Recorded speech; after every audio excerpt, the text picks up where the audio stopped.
பாலஸ்தீனத்தினுடைய நிலையை அங்கிருக்கக்கூடிய மக்கள் தான் முடிவெடுக்க வேண்டும். வெளியில உட்கார்ந்துகிட்டு ஹமாஸ் சரியா மற்றவங்க சரியா என்கிற வாத பிரதிவாதங்களை விட அங்கிருக்கக்கூடிய மக்கள் ஹமாஸ் பக்கம் தான் நிற்கிறார்கள் என்பதை நாம் அறிய முடியும். நெத்தனியாஹுவினுடைய மிக முக்கியமான அட்வைசர் ஒருவர் இன்றைக்கு நியூயார்க் டைம்ஸ் பத்திரிகைக்கு வெளியிட்டிருக்கக்கூடிய அறிக்கையில் என்ன சொல்றாருன்னா, இந்த போர் நிறுத்த உடன்படிக்கை என்பது நல்லது, அல் ஜசீராவை இஸ்ரேலுக்குள் தடை விதித்ததற்கு எதிரான நீதிமன்ற விசாரணைகள் ஆரம்பிக்கப்பட்டிருக்கிறது. இன்றைய நாளில் வெளியாகி இருக்கக்கூடிய இன்னும் ஒரு முக்கியமான செய்தி இருக்கிறது. சில நேரங்களில் தெரியலாம், வாய்ப்பில்லாம இல்ல, தெரிஞ்சிருக்கலாம். ஆனா இங்க உள்ள பிரச்சனை என்னன்னா, ஹசன் நஸ்ருல்லா மேல இஸ்ரேலுக்கு கை வைக்க முடியுமா என்பதுதான் மிகப்பெரிய கேள்வியாக இருக்கிறது. ஏன்னா இஸ்ரேலை பொறுத்தவரையில கஸ்ஸாம் பிரிகேட் ஆபத்தானதா, ஹிஸ்புல்லா ஆபத்தானதா என்றால் ஹிஸ்புல்லா தான் அவர்களை பொறுத்தவரையில் மிக மிக ஆபத்தானவர்கள்.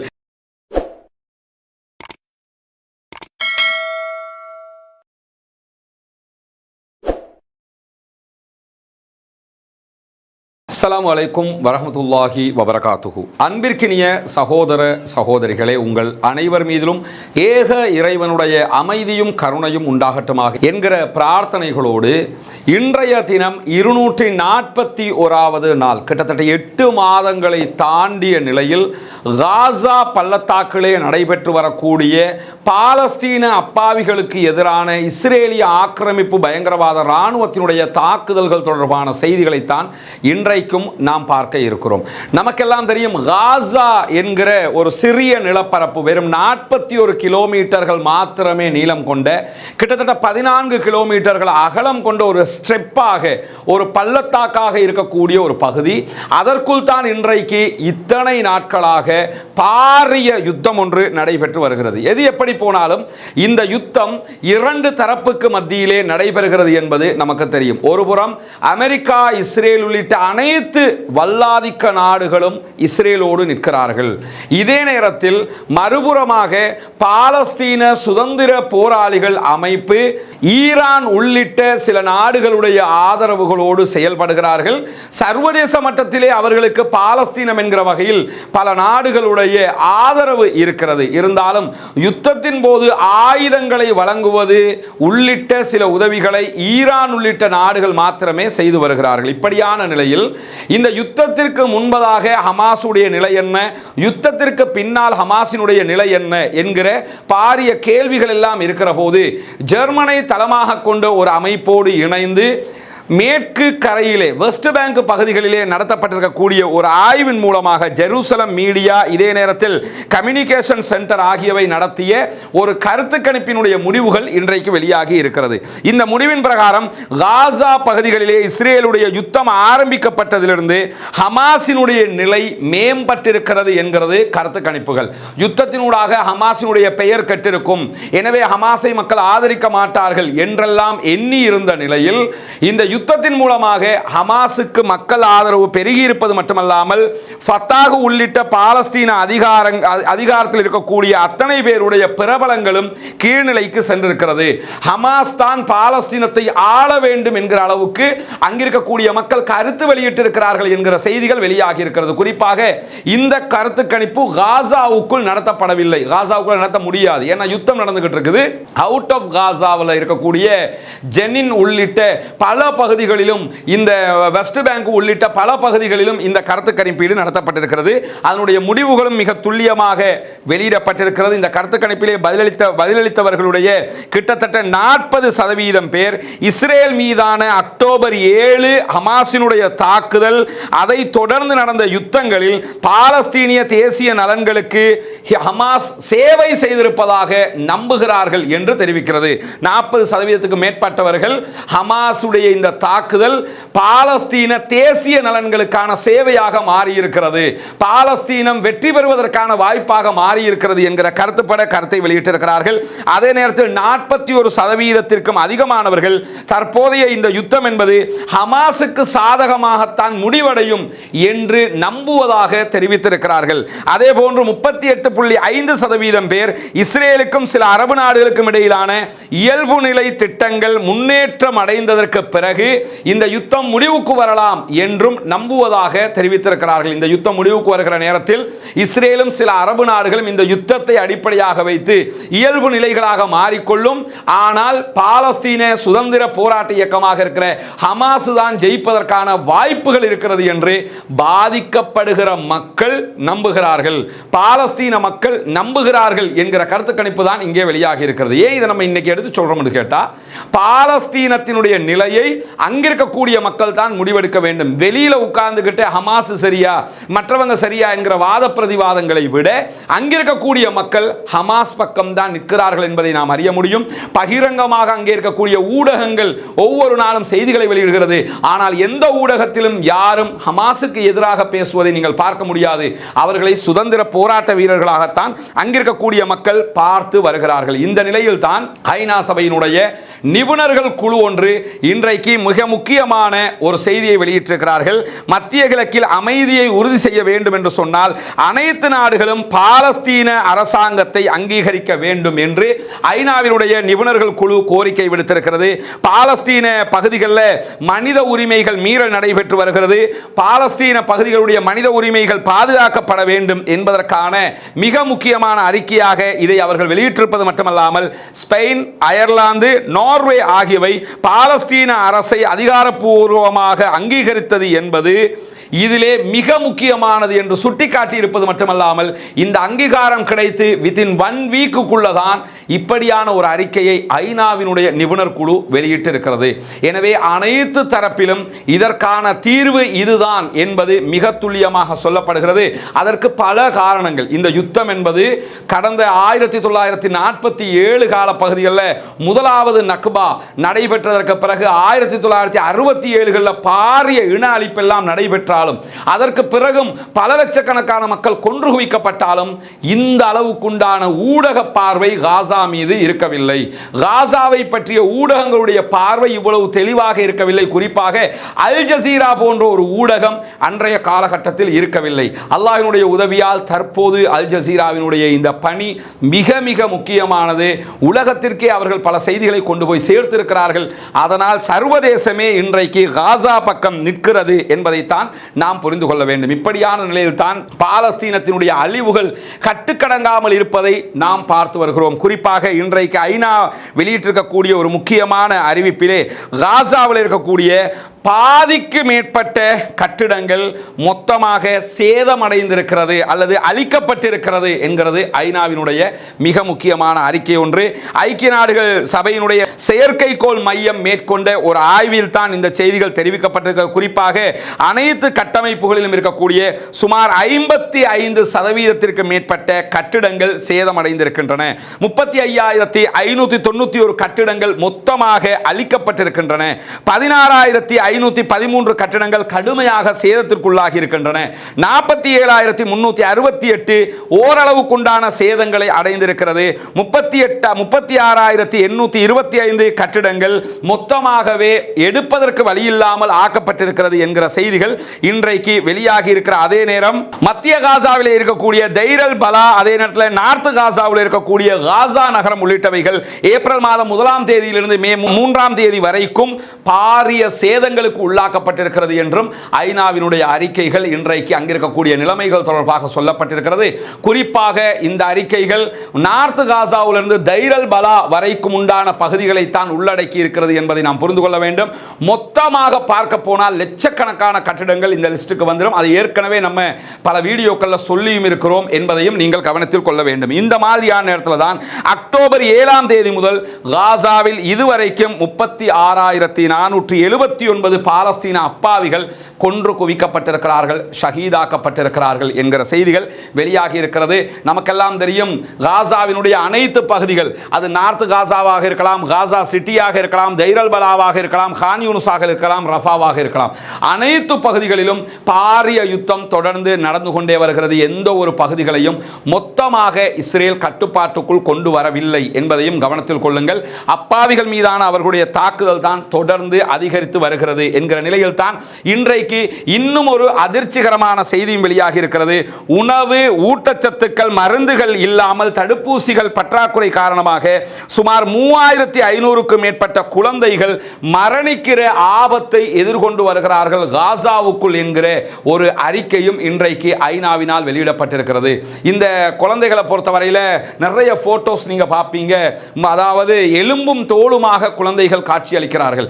அவர்களுக்கு உணவுகள் இல்லை, தேவையான ஊட்டச்சத்துக்கள் இல்லை, அதே நேரத்தில் அவங்களுக்கான மருந்துகள் இல்லை, எதுவுமே கிடையாது. அதனால 3500க்கும் மேற்பட்ட குழந்தைகள் மரணத்தின் விளிம்பில் இருக்கிறார்கள். யுத்தம் குண்டு பட்டு அவங்க மௌத்தாகிற நிலைமையில இல்லைங்க, அவங்க மரணிக்கிற நிலைமையில இருக்கிறதுக்கான காரணம் இந்த யுத்தத்தினூடாக அவர்களுக்கு கிடைக்காத உணவுகள், ஊட்டச்சத்துக்கள் காரணமாக இந்த அநியாயம் நடக்கிறது என்பதையும் இன்றைக்கு ஐநா வெளியிட்டிருக்கிற அதே நேரம் இதுவரைக்கும் 1 மில்லியனுக்கு மேற்பட்டவர்கள் ரஃபா பகுதிகளிலிருந்து பலவந்தமாக வெளியேறி இருக்கிறார்கள் என்கிற செய்திகளும் இன்றைக்கு UNRWA வெளியிடப்பட்டிருக்கிறது. அதே நேரத்தில் ரஃபா கிராசிங்ல இஸ்ரேலிய ஆக்கிரமிப்பு பயங்கரவாத ராணுவம் ரஃபா கிராசிங்கை கைப்பற்றி வைத்திருக்கிற விவகாரத்தை பொறுத்தவரையில் இன்றைக்கு எகிப்து மிக துல்லியமான, மிக தெளிவான ஒரு அறிக்கையை வெளியிட்டிருக்கிறது. ரஃபா எல்லையிலிருந்து இஸ்ரேல் மொத்தமாக வெளியேற வேண்டும். ரஃபா கடவை, ரஃபா கிராசிங் என்பது மொத்தமாக பாலஸ்தீன் அத்தாரிட்டிக்கு, பாலஸ்தீனர்களிடத்தில் தான் கையளிக்கப்பட வேண்டும். அதை இஸ்ரேல் கைப்பற்றி வைத்துக் கொண்டிருப்பதை நாங்கள் ஏற்றுக்கொள்ள மாட்டோம் என்று எகிப்தினுடைய ஃபாரின் மினிஸ்டராக இருக்கக்கூடிய சாமே ஷோக்ரி என்கிறவர் இன்றைக்கு அறிவித்திருக்கிறார். பொதுவாக எகிப்து இந்த மாதிரி அறிவித்தலை எல்லாம் விட மாட்டாங்க. எகிப்துக்கும் இஸ்ரேலுக்கும் இடையிலான 1967களுக்கு பிறகான சண்டையில் 1965 நடைபெற்ற 6 நாள் யுத்தத்திற்கு பிறகு எகிப்தினுடைய பல பகுதிகளை இஸ்ரேல் கைப்பற்றிக் கொண்டது. அத்துடன் காசாவினுடைய கடைசி ரஃபா வரைக்கும் அவர்கள் கைப்பற்றி இருந்த நேரத்தில் தான் இரு நாடுகளுக்கும் இடையில் 1979 ஏற்படுத்தப்பட்ட ஒரு ஒப்பந்தத்தின் பிரகாரம் ரஃபா கிராசிங் எகிப்தினுடைய ராணுவம் நிலைநிறுத்தப்பட்டது. ரஃபாவில் இருந்து காசாவினுடைய கடைசி கடற்கரை வரைக்கும் 14 கிலோமீட்டர்கள் மொத்தமாக இந்த பகுதிகளில் முழுவதுமாக எகிப்தினுடைய ராணுவம் 750 பேர் காவலில் நிறுத்தப்படுவார்கள் என்கிற ஒப்பந்தம் எட்டப்பட்டது. இதற்கு தான் பிலடெல்பி காரிடோர் என்று சொல்லுவார்கள். இந்த பிலடெல்பி காரிடோரை கைப்பற்றுவதற்கு தான் இஸ்ரேல் முயற்சி பண்ணுகிறது. அதை நாங்கள் தர முடியாது, அது எங்கள் கண்ட்ரோலில் தான் இருக்க வேண்டும் என்று தைரியமாக எகிப்து சொல்லி இருப்பது இந்த நேரத்தில் வரவேற்புக்குரிய ஒரு விஷயமாக பார்க்கப்படுகிறது. அதே நேரத்தில் இன்றைய தினம் இந்த சமாதான உடன்படிக்கைகள் தொடர்பான பல செய்திகளும் வெளியாகி இருக்கிறது. குறிப்பாக இஸ்ரேலுடைய வலதுசாரி அமைச்சர்கள் அரசாங்கத்திலிருந்து விலகுவதாக அறிவிக்கிறார்கள். நீங்கள் சமாதான உடன்படிக்கைக்கு போனால், போர் நிறுத்த ஒப்பந்தத்தில் நெத்தன்யாகு கையெழுத்திட்டால் நாங்கள் அரசாங்கத்தை விட்டு விலகுவோம் என்கிறார்கள். இதே நேரத்தில் போர் நிறுத்தத்திற்கு வந்தே ஆக வேண்டும் என்று அமெரிக்கா சொல்லிக் கொண்டிருக்கிறது. போர் நிறுத்தத்திற்கு நீங்கள் போயே தீர வேண்டும் என்று சொல்லி பாதிக்கப்பட்ட ஹமாஸிடத்தில் பணைய கைதிகளாக இருக்கக்கூடியவர்களுடைய குடும்பங்கள் நெத்தன்யாகுவை வலியுறுத்தி கொண்டே இருக்கின்றது. போர் நிறுத்தத்திற்கு நீங்கள் சைன் பண்ணணும், கையெழுத்திட வேண்டும் என்று சொல்லி எதிர்க்கட்சி இன்றைக்கு இஸ்ரேலுடைய எதிர்க்கட்சியும் வெளிப்படையாகவே இன்றைக்கு கோரிக்கை விடுத்திருக்கிறது. ஏன்னா இது அவர்களுடைய உள்நாட்டுக்குள்ளேயே பெரிய குழப்பத்தை உண்டாக்கி இருக்கிறது. குறிப்பாக எதிர்க்கட்சி எப்படா ஆட்சியை பிடிக்கணும் இருக்கிறாங்க. அவங்களுக்கு இந்த யுத்தம் நிறுத்தப்பட்டால் தான் எலெக்ஷன் நடைபெறும். எலெக்ஷன் நடைபெற்றால் கண்டிப்பாக நெத்தன்யாகு தோல்வி அடைவார் என்பது அவர்களுக்கு தெரியும். அதனால தான் அவங்க யுத்தத்தை நிறுத்த சொல்றாங்களே தவிர காசாவில் அப்பாவிகள் கொல்லப்படுகிறார்கள் என்பதற்காக அவர்கள் நிறுத்த சொல்லவில்லை என்பதையும் புரிந்து கொள்ளுங்கள். அதே நேரத்தில் இந்த யுத்தம் நிறுத்தப்பட்டால் தான் தங்களுடைய உறவுகளை மீட்டுக் கொண்டு வர முடியும் என்கிற காரணத்தினால்தான் அங்கிருக்கக்கூடிய கைது செய்யப்பட்டிருக்கக்கூடிய பிணை கைதிகளுடைய உறவினர்கள் யுத்தத்தை நிறுத்துங்கள் என்று கோரிக்கை விடுத்துக் கொண்டிருக்கிறார்கள். இப்படி எல்லா தரப்புக்கும் மத்தியில் மாட்டிக்கொண்டு சிக்கிக்கொண்டு முழித்துக் கொண்டிருக்கிறார் நெத்தன்யாகு என்கிற நிலையில் நெத்தன்யாகுவினுடைய மிக முக்கியமான அட்வைசர் ஒருவர் இன்றைக்கு நியூயார்க் டைம்ஸ் பத்திரிகைக்கு வெளியிட்டிருக்கக்கூடிய அறிக்கையில் என்ன சொல்றாருன்னா, இந்த போர் நிறுத்த உடன்படிக்கை என்பது நல்லது, ஆனால் இந்த உடன்படிக்கை இந்த போர் நிறுத்த உடன்படிக்கை என்பது நல்லதில்லை, இதுல எந்த ஒரு நலவும் நடக்காது, ஆனாலும் அதை இஸ்ரேல் ஏற்றுக்கொள்ளும் என்கிறார். ஏன்னா இதில் வரக்கூடிய சில நிபந்தனைகள் எங்களுக்கு எதிராக இருக்குது, ஆனாலும் இதை இஸ்ரேல் ஏற்றுக்கொள்ளும் என்று அவர் சொல்லியிருக்கக்கூடிய நேரத்தில் இந்த யுத்தத்தை முடிவுக்கு கொண்டு வருவதற்கு போர் நிறுத்த உடன்படிக்கையை ஏற்றுக்கொள்கிறோம் என்று இன்றைக்கே நீங்கள் அறிவிக்க வேண்டும் என்று எதிர்க்கட்சி கடுமையாக வலியுறுத்தி கொண்டிருக்கிறது என்கிற செய்திகளை எல்லாம் தி இஸ்ரேலி டைம்ஸ் பத்திரிகை வெளிப்படையாகவே வெளியிட்டுக் கொண்டிருக்கிறது. இஸ்ரேலுடைய பல ஊடகங்களும் இந்த செய்திகளை வெளியிட்டுக் கொண்டிருக்கிறார்கள் என்கிற நிலையில் தான் அமெரிக்காவினால் முன்மொழியப்பட்டிருக்கக்கூடிய யுத்த நிறுத்தத்திலே மொத்தமாக என்ன இருக்கிறது என்பது வெளிப்படையாக இதுவரைக்கும் தெரியாமல் இருக்கிறது. ஆரம்பத்தில் எகிப்தில் செய்யப்பட்ட ஒப்பந்தங்கள் தான் இதற்கு அடிப்படையாக இருக்கிறது என்று சொல்லப்பட்டாலும் இதை நாங்கள் கண்ணால் பார்க்க வேண்டும், எங்களுக்கு நீங்கள் இன் ரிட்டன் அதில் டாக்குமெண்ட்டை தரணும் என்று சொல்லி ஹமாஸ் கேட்டிருக்கிறார்கள். எது எப்படி போனாலும் யுத்த நிறுத்தத்தை அமெரிக்கா முன்மொழிந்ததை ஹமாஸ் வரவேற்றிருந்தாலும் நாங்கள் யுத்த நிறுத்தத்தினுடைய தரவுகளை கண்ணால் பார்த்ததற்கு பின் தான் முடிவு சொல்ல முடியும் என்று ஹமாஸ் அறிவித்திருக்கிறார்கள். இதுவரைக்கும் அதனுடைய டாக்குமெண்ட் எதுவுமே வெளியிடப்படவில்லை. வெளியிடப்படுகிற போது அதனுடைய மொத்த அறிக்கை என்ன சொல்கிறது என்கிற தகவல்களை நாமும் உங்களோடு பகிர்ந்து கொள்ள தயாராக இருக்கிறோம் என்கிற நிலையில் தான் இன்றைய தினம் அல் ஜசீராவை இஸ்ரேலுக்குள் தடை விதித்ததற்கு எதிரான நீதிமன்றத்தினுடைய விசாரணைகள் ஆரம்பிக்கப்பட்டிருக்கிறது. அந்த உச்ச நீதிமன்ற விசாரணைகள் இஸ்ரேலுக்குள் நடைபெற்று வருகிற நேரத்தில் இந்த அல் ஜசீரா மீதான தடை என்பது ஊடக சுதந்திரத்தின் மீதான தாக்குதல் என்று சொல்லி உச்ச நீதிமன்ற நீதிபதிகளில் ஒருவர் கருத்து வெளியிட்டிருக்கிறார். இது அல் ஜசீராவுக்கு சாதகமானது என்று அல் ஜசீரா இன்றைக்கு அறிவித்திருக்கக்கூடிய செய்திகளும் இன்றைக்கு வெளியாகி இருக்கிறது. இந்த மாதிரியான நேரத்தில் தான் என்னவெல்லாம் நடக்கிறது, காசாவுக்குள் என்ன செய்கிறார்கள் கஸ்ஸாம் பிரிகேடும் அல் குதுஸ் படையணியும், என்ன செய்கிறார்கள் ஹூதிகள், என்ன நடந்து கொண்டிருக்கிறது ஹெஸ்புல்லாக்களுடைய லெபனான் பார்டரில் என்கிற கேள்விகள் மிக முக்கியமானது. அவற்றைத்தான் இப்பொழுது நம்ம பார்க்க இருக்கிறோம். குறிப்பாக இன்றைக்கு நடைபெற்று வரக்கூடிய மிக முக்கியமான விவகாரங்களில் ஒன்றுதான் 50க்கு மேற்பட்ட இலக்குகள் மீது காசாவுக்குள் தாக்குதல் நடத்தி இருப்பதாக அறிவித்திருக்கிறது இஸ்ரேலிய ஆக்கிரமிப்பு பயங்கரவாத ராணுவம். கடந்த 24 மணி நேரங்களுக்குள்ளாக 50க்கு மேற்பட்ட தாக்குதல்களை இஸ்ரேல் நடத்தி இருக்கிறது. அதிலே கிட்டத்தட்ட விமான தாக்குதல்களை நடத்தி இருக்கிறார்கள், அதே நேரத்தில் தரைவழி தாக்குதல்களை நடத்தி இருக்கிறார்கள். இப்படி ஒட்டுமொத்தமாக 24 மணி நேரத்துக்குள் 50 பாரிய தாக்குதல்களை நடத்தி இருக்கிறார்கள். அங்கிருக்கக்கூடிய 100க்கும் மேற்பட்ட சகோதரர்கள் இன்றும் கொல்லப்பட்டிருக்கிறார்கள் என்கிற தகவல்கள் வெளியாகி இருக்கிறது. அல்லாஹ் தான் அவர்களை பாதுகாக்க வேண்டும். அல்லாஹ் மட்டுமே அவர்களுக்குரிய பாதுகாவலன். நம்முடைய பிரார்த்தனைகள் தொடர்ந்து அவர்களுக்காக இருக்க வேண்டும். சகோதரர்களே, மறவாமல் பாலஸ்தீன மக்களுக்காக பிரார்த்தனை செய்யுங்கள், பாலஸ்தீன மக்களுக்காக துஆ செய்யுங்கள். பாலஸ்தீன மக்களுக்கு இந்த அநியாயத்தை செய்யக்கூடிய இஸ்ரேலுக்கும் இஸ்ரேலிய ஆதரவு நாடுகளுக்கும் எதிராக அல்லாஹ்விடத்திலே குனூத்துன் நாசிலாவை ஓதி பிரார்த்தனை செய்யுங்கள் என்கிற கோரிக்கைகளையும் இந்த இடத்தில் மீண்டும் ஒரு முறை வலியுறுத்தி கொண்டு இன்றைய நாளில் வெளியாகி இருக்கக்கூடிய இன்னும் ஒரு முக்கியமான செய்தி இருக்கிறது. இன்றைக்கு அல் ஜசீரா ஒரு முக்கியமான இந்த நடக்கக்கூடிய யுத்தம் தொடர்பான நிபுணர் ஒருவருடைய ஆய்வறிக்கையை வெளியிட்டிருக்கிறார்கள். குறிப்பாக தோஹா கத்தாரில் இருக்கக்கூடிய பட்டதாரி ஆய்வு கழகத்தினுடைய ஆய்வாளராக இருக்கிற உமர் ஆஷூர் என்பவருடைய ஆய்வறிக்கையை வெளியிட்டிருக்கிறார்கள். அதிலே உமர் ஆஷூர் என்கிற ஆய்வாளர் வெளியிட்டிருக்கக்கூடிய தகவல் என்னவென்று சொன்னால், இஸ்ரேலுடைய ராணுவ வியூகம் காசாவிலே தோல்வி அடைந்திருக்கிறது. காசாவிலே இஸ்ரேலுடைய ராணுவ வியூகங்கள் வெற்றி அடையவில்லை என்று அவர் திட்டத்தெளிவாக இன்றைக்கு தகவல் வெளியிட்டிருக்கிறார். காசாவிற்கும் இஸ்ரேலுக்கும் இடையிலே 1 கிலோமீட்டர் அகலமான இடையக மண்டலம் இருக்கிறது, நெட்சாரிம் காரிடோர் இருக்கிறது. இந்த நெட்சாரிம் காரிடோர் பகுதிகளில் காசாவை வடக்கும் தெற்குமாக பிரிப்பதற்கு பலமுறை அவர்கள் முயற்சி செய்தாலும் அது இதுவரைக்கும் நிறைவேறவில்லை. காசாவில் இருந்து உள்ள வரும்போது நம்ம ஆரம்பத்தில் நம்முடைய வீடியோக்களை பார்த்தாக்களுக்கு தெரியும், காசாவில் இருந்து உள்ள நுழைகிற நேரத்தில், அதாவது சலாஹுத்தீன் அய்யூபி என்கிற பெயரில் இருக்கக்கூடிய ஷேக் சலாஹுத்தீன் அய்யூபியினுடைய பெயரில் உருவாக்கப்பட்ட பெரிய ஹைவே இருக்கிறது. அந்த ஹைவேயை பிரித்து காசாவினுடைய மறுபகுதியை நெட்சாரிம் பகுதிகளோடு இணைத்து பிரித்து ஆளுவதற்கு இஸ்ரேல் திட்டமிட்டிருந்ததாகவும் அந்த திட்டம் இதுவரைக்கும் பலிக்கவில்லை என்றும் வடக்கு காசாவில் மீண்டும் ஹமாஸ் உச்சகட்ட பலத்தோடு இருப்பதாகவும் இன்றைக்கு ஆய்வறிக்கைகள் சொல்லிக் கொண்டிருக்கிற அதே நேரம் காசாவை கிழக்கு மேற்கு என பிரிக்கும் வகையில் சலாஹுத்தீன் தெருவில் இருக்கக்கூடிய நிலைகளில் அவர்கள் நிலை நிற்க பார்த்தார்கள். அதுவும் அவர்களுக்கு தோல்வியாக மாறி இருக்கிறது. ஜபாலியாவில் அவர்கள் செய்ய நினைத்ததை செய்ய முடியாமல் போய்விட்டது. ரஃபாவிலும் இஸ்ரேலிய ராணுவம் தனது ராணுவ நோக்கங்களை இன்னும் அடையவில்லை என்கிறார் ஆஷூர் ஒமர். இன்றைக்கு ஆஷூர் ஒமருடைய இந்த ஆய்வறிக்கை, தோஹா கத்தாரினுடைய மிக முக்கியமான ஆய்வாளராக இருக்கிறார்.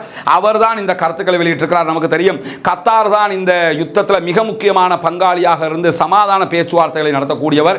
அந்த அடிப்படையில் தோஹா கத்தாருடைய ஆய்வாளர் இந்த கருத்தை வெளியிட்டிருக்கிறார். அந்த கருத்தை மிக முக்கியமான ஒரு செய்தியாக அல் ஜசீரா வெளியிடுறாங்க. காரணம் என்னன்னா, யாரு ஜெயிக்கிறா என்கிற கேள்விகள் வருகிற நேரத்தில் நம்ம ஆரம்பம் முதல் இதுவரைக்கும் சொல்லுகிற செய்தி தான், அங்கே அப்பாவிகளை கொள்வதுதான் இஸ்ரேலுடைய வேலையாக இருக்கிறது. ராணுவ ரீதியாக அவர்கள் ஹமாஸை கை வைக்க முடியாமல் இருக்கிறது, ஹமாஸை அழிக்க முடியாமல் இருக்கிறது. இன்னைக்கு ரஃபாவை நீங்க எடுத்துக்கிட்டா கூடிய ரஃபாவில் கூட அவர்கள் பொதுமக்களை கொள்கிறார்களே தவிர ஹமாஸை டிஃபீட் பண்ண முடிகிறதா, ஹமாஸை அழிக்க முடிகிறதா என்றால் அது அவர்களால் செய்ய முடியாமல் இருக்கிறது என்கிற செய்திகள் இன்றைக்கு வெளியாகி இருக்கிற அதே நேரம் ஹமாஸ் தன்னுடைய படைகளை மிக துல்லியமாக சீரமைத்து வருகிறது என்கிறது யுத்தத்தை கண்காணிக்கக்கூடிய ISW, CTP ஆகிய அமைப்புகள். குறிப்பாக 2 பாலஸ்தீன ஆயுத குழுக்கள், அல் குதுஸ் படையணியும் அல் கஸ்ஸாம் படையணியும் காசா பகுதியில் இருந்து இஸ்ரேல் மீது சரமாரியான ராக்கெட் தாக்குதல்களை தொடர்ந்து நடத்தி வருகிறார்கள். கரேம் அபு ஷலேம் பகுதிகளில், அதாவது ரஃபா பார்டர் மாதிரி கரேம் அபு ஷலேம் பார்டர் இருக்கிறது. இந்த பார்டர் பகுதிகளில் இருக்கக்கூடிய இஸ்ரேலிய ஆக்கிரமிப்பு பயங்கரவாத ராணுவத்தின் மீது பாலஸ்தீன விடுதலைக்கான பாப்புலர் ஃப்ரண்ட் நடத்திய தாக்குதல் மிக உக்கிரமானது. இன்னைக்கு பாலஸ்தீன விடுதலைக்கான அமைப்பாக இருக்கிற பாப்புலர் ஃப்ரண்ட்டும் இன்றைக்கு களத்துக்கு வந்திருக்கிறார்கள். நமக்கு தெரியும் ஏற்கனவே உமர் அல் காசிம் படையணி களத்திலே வந்திருக்கிறது. இப்படி பல படைப்பிரிவுகள் மீண்டும் உச்சம் தொட்டு களத்திற்கு வந்திருக்கிறார்கள். பாரிய ஒரு யுத்தம் நடக்கிற நேரத்தில் தான் இவர்களை களத்துக்கு இறக்குவார்கள் ஹமாஸ் என்பது நமக்கு தெரியும். இவங்க ஹமாஸினுடைய படைப்பிரிவு கிடையாது. ஆனால் இந்த யுத்தத்தில் அங்கிருக்கக்கூடிய அனைத்து ஆயுத குழுக்களும் ஹமாஸினுடைய தலைமையை ஏற்று ஹமாஸுக்கு கீழாக ஹமாஸினுடைய அவர்களுடைய கட்டளைகளை ஏற்று சண்டையில் ஈடுபட்டு வருகிறார்கள். இந்த பாப்புலர் ஃப்ரண்ட் என்பது பாலஸ்தீன விடுதலை இயக்கத்தினுடைய ஒரு பகுதியாக இருக்கிறது. அவர்களும் ஹமாஸினுடைய கமெண்ட்டுக்கு கீழே, ஹமாஸினுடைய கட்டளைகளுக்கு கீழாக சண்டையிடுகிறார்கள் என்பதுதான் மிக முக்கியமானது. பிளவுபடாத ஒரு ராணுவ குழுவை ஹமாஸ் கட்டமைத்திருக்கிறது. எல்லா குழுக்களையும் ஒன்று சேர்த்து ஒரு குழுவாக மாற்றி அவர்கள் சண்டையிட்டு வருகிறார்கள் என்பதை நாம் கவனிக்க கடமைப்பட்டிருக்கிறோம். இந்த நிலையில் தான் ஹமாஸ் பாலஸ்தீன பகுதிகளில் உச்சமாக அவர்களுடைய படைகளை சீரமைத்திருக்கிறார்கள் என்கிறது வார் கண்காணிப்பு அமைப்பு. இதுவெல்லாம் இன்றைக்கு நடக்கக்கூடிய மிக முக்கியமான செய்திகளாக இருக்கிற நிலையில தான் இன்னைக்கு வளம மாதிரி ஒருத்தன் வந்து என்ன செஞ்சிருக்கிறான்னு கேட்டா ஒரு காமெடியை பண்ணியிருக்கிறாப்ல. அது என்ன காமெடி என்று சொன்னா, யோஷி கோஹன் என்கிறவர், இவர் யாருன்னு கேட்டா மொசாதினுடைய முன்னாள் தலைவர், இப்ப இருக்கிற தலைவர் கிடையாது, மொசாதுடைய முன்னாள் தலைவர். அவர் என்ன சொல்றாருன்னு கேட்டா, ஹெஸ்புல்லாக்களுடைய தலைவர் ஹசன் நஸ்ருல்லா இருக்கிற இடம் எங்களுக்கு துல்லியமாக தெரியும், நாங்க நினைச்சோம் என்று சொல்லி சொன்னா அவரை போட்டு தள்ளுவோம் என்று அறிவித்திருக்கிறார்கள். சில நேரங்களில் தெரியலாம், வாய்ப்பு இல்லாமல் இல்லை, தெரிஞ்சிருக்கலாம். ஆனால் இங்க உள்ள பிரச்சனை என்னன்னா, ஹசன் நஸ்ருல்லா மேல இஸ்ரேலுக்கு கை வைக்க முடியுமா என்பதுதான் மிகப்பெரிய கேள்வியாக இருக்கிறது. ஏன்னா இஸ்ரேலை பொறுத்தவரையில் கஸ்ஸாம் பிரிகேட் ஆபத்தானதா, ஹிஸ்புல்லா ஆபத்தானதா என்றால் ஹிஸ்புல்லா தான் அவர்களை பொறுத்தவரையில் மிக மிக ஆபத்தானவர்கள். எனவே ஹிஸ்புல்லாக்கள் மீது கை வைப்பதற்குத்தான் அவர்கள் அச்சப்படுவார்கள். ஒவ்வொரு முறையும் ஹிஸ்புல்லாக்கள் மீதான தாக்குதல் நடத்தப்படுகிற நேரத்தில் என்ன நடக்கிறது என்பதை அவர்கள் பார்த்து கொண்டிருக்கிறார்கள். இது எதுக்கான பதிலடினா, ஹசன் நஸ்ருல்லா திட்டவட்டமாக திட்ட தெளிவாக சொல்லிட்டாரு, ஏற்கனவே 1967களுக்கு பிறகு கைப்பற்றப்பட்ட லெபனானுடைய பல நகரங்கள், அது லெபனான் பகுதி தான், ஆனால் இஸ்ரேல் தன்னுடைய நாடு, இஸ்ரேலே வந்து குடியேறின நாடு தானே, நம்ம இஸ்ரேல்ன்றதுக்கு அது ஆக்கிரமிப்பு பாலஸ்தீனம். அதே நேரத்தில் ஆக்கிரமிப்பு லெபனான் என்று சொன்னால் இஸ்ரேலால் லெபனானுடைய பகுதிகள் ஆக்கிரமிக்கப்பட்டிருக்கிறது. அந்த பகுதிகளில் பல நகரங்கள் எங்களுடைய கண்காணிப்பின் கீழ் வந்துவிட்டது என்று ஹசன் நஸ்ருல்லா 3 நாட்களுக்கு முன்பதாகவே அறிவித்து விட்டார்.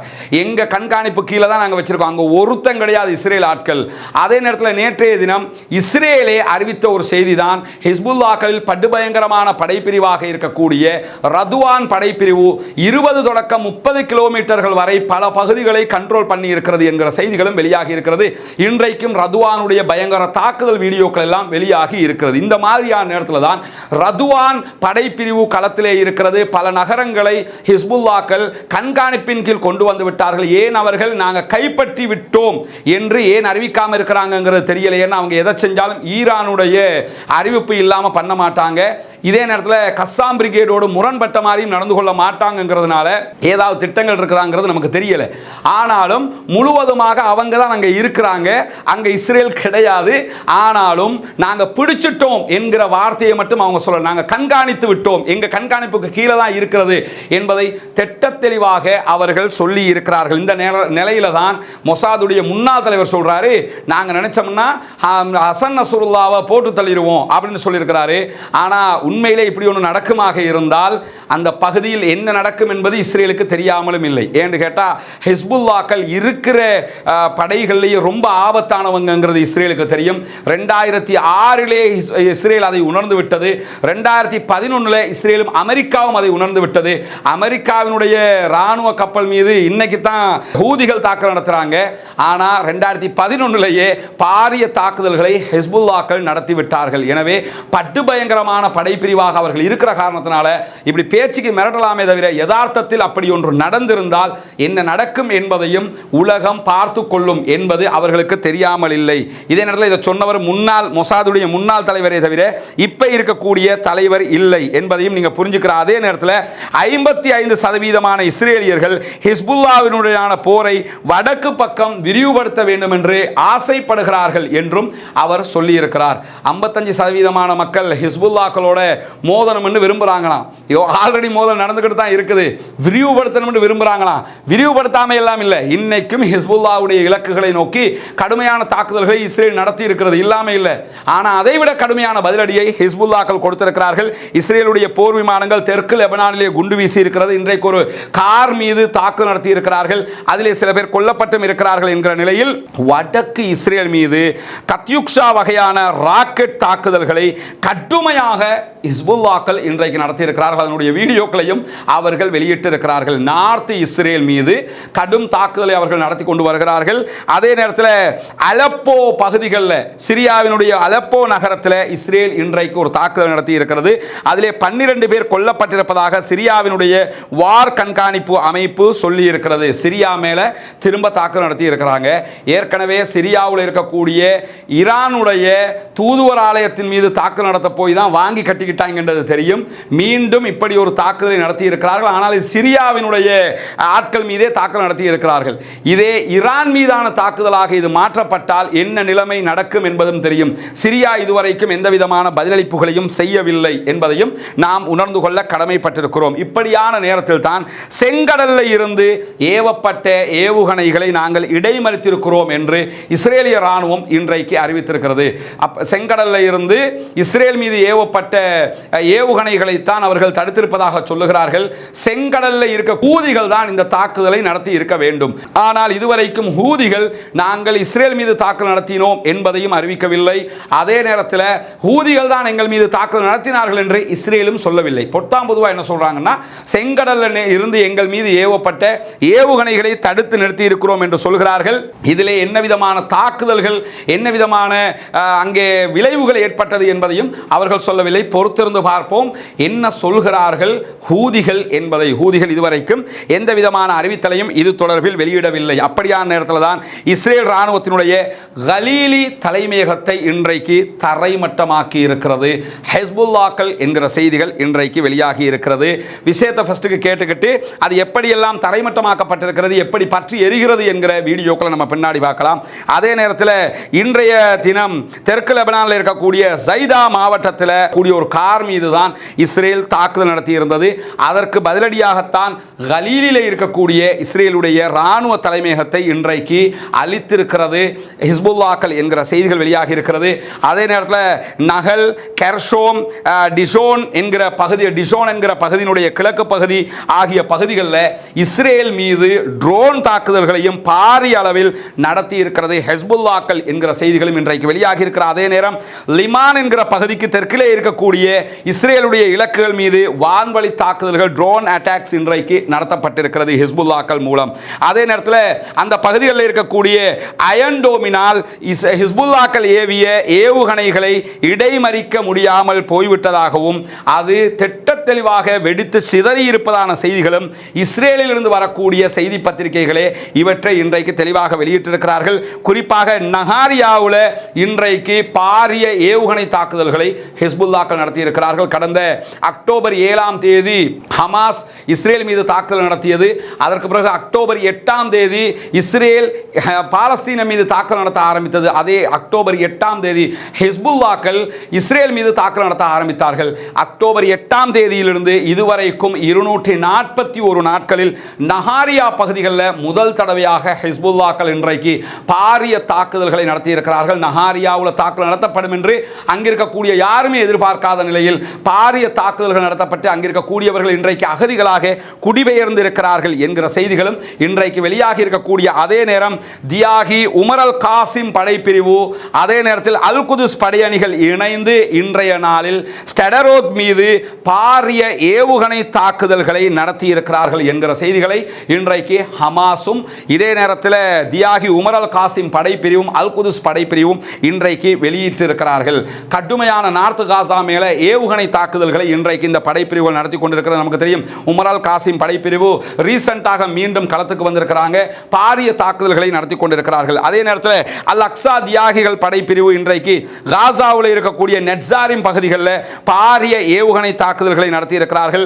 அல் குதுஸ் தெருவில் இருக்கக்கூடிய ஜியோனிசே சிறப்பு படைகள் மீது இன்றைக்கு பாரிய தாக்குதல்கள் நடத்தி பல்வேறு ஆயுதங்களை கைப்பற்றியது மட்டுமல்லாமல் அவர்களுடைய படைப்பிரிவையே அழித்திருக்கிறோம் என்கிற செய்திகளையும் வெளியிட்டிருக்கிறார். அதே நேரம் இன்றைக்கும் கஸ்ஸாம் பிரிகேட் பலவிதமான தாக்குதல்களை இஸ்ரேலிய ஆக்கிரமிப்பு பயங்கரவாத இராணுவத்தின் மீது நடத்தி இருக்கிறது என்கிற செய்திகளும் வெளியாகி இருக்கிறது. அதனுடைய வீடியோக்கள் வெளியிடப்பட்டிருக்கின்றன. அந்த வீடியோக்கள் ஒரு சிலதை மட்டும்தான் நம்ம பார்க்க முடியும், எல்லாவற்றையும் பார்க்கவும் முடியாது, நம்ம காட்டவும் முடியாது என்பது தெரியும். அல் ஜசீராவுடைய அரபு பக்கம் அனைத்து வீடியோக்களையும் துல்லியமாக வெளியிட்டு வருகிறார்கள். குறிப்பாக ஹிஸ்புல்லாக்கள் இன்றைக்கு சரவெடி தாக்குதல்களை நடத்தி இருக்கிறார்கள் என்பதையும் நாம் புரிந்து கொள்ள வேண்டும். இன்றைக்கு சராயா அல் குதுஸ் சார்பாக இஸ்ரேல் மீது பாரிய தாக்குதல்கள் நடத்தப்பட்டிருக்கிறது. அந்த தாக்குதலுடைய காட்சிகளை தான் அவர்கள் வெளியிட்டிருக்கிறார்கள். இதிலே பல பகுதிகள் உங்களுக்கு மறைக்கப்பட்டு தான் காட்டப்படும், முழுமையாக காட்சிப்படுத்த முடியாது. ஆனாலும் ஒரு சில பகுதிகளை நம்மளால் காட்ட முடியும். இன்றைக்கு ஏவுகணை தாக்குதல்களை சராயா அல் குதுஸ் இஸ்ரேல் மீது நடத்தி இருக்கிறது. குறிப்பாக இஸ்ரேலிய இராணுவத்தை சேர்ந்தவர்களை அவர்கள் கொன்று குவித்திருக்கிறார்கள் என்கிற காட்சிகளையும் அவர்கள் வெளியிட்டிருக்கிறார்கள். அதனுடைய வீடியோக்களை தான் அவங்க போட்டிருக்கிறாங்க. இன்றைக்கும் காசாவுக்குள்ளே இருந்து இஸ்ரேல் மீது அவர்கள் நடத்தக்கூடிய தாக்குதலுடைய காட்சிகளை நீங்க பார்க்க முடியும். இதெல்லாம் காசாவுக்குள்ள தான் அவங்க இருக்கிறாங்க என்பதை நாம் புரிந்து கொள்ள கடமைப்பட்டிருக்கிறோம். அதே நேரத்தில் இன்றைக்கும் பாரிய ஏவுகணை தாக்குதல்களை இஸ்ரேல் மீது அங்கிருக்கக்கூடிய சுதந்திர போராளிகள் நடத்துகிற காட்சிகள் வெளியாகி இருக்கிறது. அந்த காட்சிகளில் பல வீடியோக்கள் வெளியிட்டிருக்கிறாங்க. இதில் நீங்கள் பார்க்கலாம், அவர்கள் இஸ்ரேல் மீது நடத்தக்கூடிய ஏவுகணை தாக்குதலுடைய காட்சிகள் தான் இங்கே வெளியிடப்பட்டிருக்கிறது. அந்த ஆயுதங்களை நமக்கு காட்ட முடியாது, ஆனால் ஏவுகணை தாக்குதல் நடத்தப்படுகிற காட்சிகளை நீங்கள் பார்க்க முடியும். இதில் நீங்கள் பார்க்கலாம், ஏவுகணைகள் அவர்கள் மீது தாக்குதல் நடத்துவதற்காக ஏவப்படுகிற காட்சிகளைத்தான் அவர்கள் வெளியிட்டிருக்கிறார்கள். அதே மாதிரி இந்த பகுதிகளில் இருந்தும் பாரிய தாக்குதல்களை அவர்கள் நடத்துகிறார்கள். இது என்ன விதமான தாக்குதல் என்பது நமக்கு தெரியாவிட்டாலும் கடுமையான தாக்குதல்களை அவர்கள் நடத்துகிறார்கள் என்பதை நாம் அவதானிக்க முடியும். இங்கே நீங்கள் பார்க்கலாம், இஸ்ரேலிய ஊடகங்களை வெளியிட்டிருக்கக்கூடிய காட்சிகள் இன்றைக்கு இஸ்ரேலுடைய பல பகுதிகள் ஹிஸ்புல்லாக்களுடைய தாக்குதல்களில் பற்றி எரியக்கூடிய காட்சிகளைத்தான் இன்றைக்கு அவர்களுடைய ஊடகங்களை வெளியிட்டிருக்கிறார்கள். நம்ம ஏற்கனவே சொன்னோம், அவர்களுடைய இராணுவ தலைமையகத்தின் மீது அப்பர் கலீலியில் கடுமையான தாக்குதல்களை அவர்கள் நடத்தியிருக்கிறார்கள். அப்பர் கலீலியினுடைய இராணுவ தலைமையகம் முற்றாக அழிக்கப்பட்டிருக்கிறது. இதிலே இஸ்ரேலை நோக்கி பாரிய ஏவுகணை தாக்குதல்கள் சீரிப்பாய்கிற காட்சிகளை கஸ்ஸாம் பிரிகேடும் இன்றைக்கு வெளியிட்டிருக்கிறார்கள்.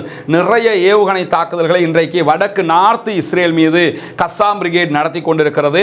வடக்கு காசா, நார்த் காசா வந்து முழுமையாக ஹமாஸினுடைய கண்ட்ரோலில் கொண்டு வரப்பட்டு கடுமையான தாக்குதல்களை அவர்கள் நடத்துகிறார்கள் என்பதையும் நாம் புரிந்து கொள்ள வேண்டும். அதனுடைய காட்சிகள் நிறைய, இதனுடைய முழுமையான காட்சிகள் அல் ஜசீராவினுடைய அரபு பதிப்பிலே நீங்கள் பார்க்க முடியும் என்பதையும் புரிந்து கொள்ளுங்கள். இன்றைக்கு ஹிஸ்புல்லாக்கள் அங்கு இருக்கக்கூடிய இஸ்ரேலுடைய மிக முக்கியமான இராணுவ பகுதிகளில் நடத்திய தாக்குதலுடைய வீடியோக்கள் வெளியிட்டிருக்காங்க. இது வந்து ஒரு ட்ரோன் அட்டாக் ஒன்று நடத்தக்கூடிய காட்சி அவர்கள் வெளியிட்டிருக்கிறார்கள். அந்த காட்சிகள் எல்லாம் நீங்கள் பார்க்க முடியும். அவர்களுடைய நிலைகளுக்கு உள்ளேயே போய் தாக்குதல் நடத்தி கொண்டிருக்கிறார்கள். அயன்டோமை வச்சிருக்கிறோம், நாங்கள் அப்படி பண்ணுவோம் இப்படி பண்ணுவோம் எல்லாம் பில்டப் காட்டியவர்கள் அயன்டோம் இருக்கும் போதே அவர்களுக்கு விழுகிற அடிகளை தடுக்க முடியாமல் இருக்கிறார்கள் என்பதையும் நாம் புரிந்து கொள்ள கடமைப்பட்டிருக்கிறோம். இப்படி தொடர்ந்து பலவிதமான தாக்குதல்களையும் பாலஸ்தீன சுதந்திரத்திற்காக வேண்டி பல பேரும் நடத்தி கொண்டிருக்கிறார்கள் என்கிற நிலையில் பாலஸ்தீனம் சுதந்திரம் பெற வேண்டும், பாலஸ்தீனம் வெற்றி அடைய வேண்டும், பாலஸ்தீன மக்கள் சுதந்திரம் உள்ளவர்களாக நம்மை போன்று மாற வேண்டும் என்பதுதான் மனிதநேயத்தை நேசிக்கக்கூடிய அனைத்து மக்களுடைய ஆசை, அவா பிரார்த்தனையாக இருக்கிறது. எனவே பாலஸ்தீன சுதந்திர பூமிக்காக வேண்டி அல்லாஹ்விடத்தில் பிரார்த்தனை செய்ய மறந்து விடாதீர்கள். பாலஸ்தீனத்திற்கு எதிரான எதிரிகளுடைய தாக்குதல்களுக்கு எதிராக 5 வேளை தொழுகைகளிலும் குனூத்துன் நாசிலாவை ஓதுவதற்கு மறந்து விடாதீர்கள் என்கிற கோரிக்கைகளோடு ஜனநாயக ரீதியாக அந்த மக்களுக்கு குரல் எழுப்ப மறந்து விடாதீர்கள். பாலஸ்தீனம் சுதந்திரம் பெற வேண்டும், பாலஸ்தீன மக்கள் நிம்மதி அடைய வேண்டும், தீவிரவாதம் ஒழிக்கப்பட வேண்டும், பயங்கரவாதம் ஒழிக்கப்பட வேண்டும், இஸ்ரேலிய பயங்கரவாத தாக்குதல்கள் நிறுத்தப்பட வேண்டும் என்பதுதான் நம் அனைவருடைய உயரிய பிரார்த்தனையாக இருக்கிறது என்கிற கோரிக்கைகளோடு எதிர்வருகிற ஹஜ் பெருநாளை முன்னிட்டு நாம் வளமை போன்று ரமலானிலே செய்த சேவைகளை போன்று குர்பானிக்கான ஏற்பாடுகளை செய்திருக்கிறோம். ஒரு பங்கினுடைய விலை 37,000 ரூபாய் இலங்கை பணங்கள் என்று அறிவித்திருக்கிறோம். எனவே அந்த மக்களுக்காக, ஏழை மக்களுக்காக குர்பானிகளை கொடுக்க விரும்புகிற சகோதரர்கள் தயவு செய்து முன்னால் தெரிகிற நம்முடைய தொலைபேசி இலக்கத்திற்கு வாட்ஸ்அப் ஊடாக நீங்கள் தொடர்பு கொள்ள முடியும். உங்களுடைய குர்பானி பிராணிகளை ஏழை எளியவர்களுக்கு உரிய முறையில் கொண்டு சேர்ப்பதற்கு நாம் தயாராக இருக்கிறோம் என்கிற செய்திகளையும் கூறி முடித்துக் கொள்கிறேன். வாஹிர் தஅவானா அல்ஹம்துலில்லாஹி ரப்பில் ஆலமீன்.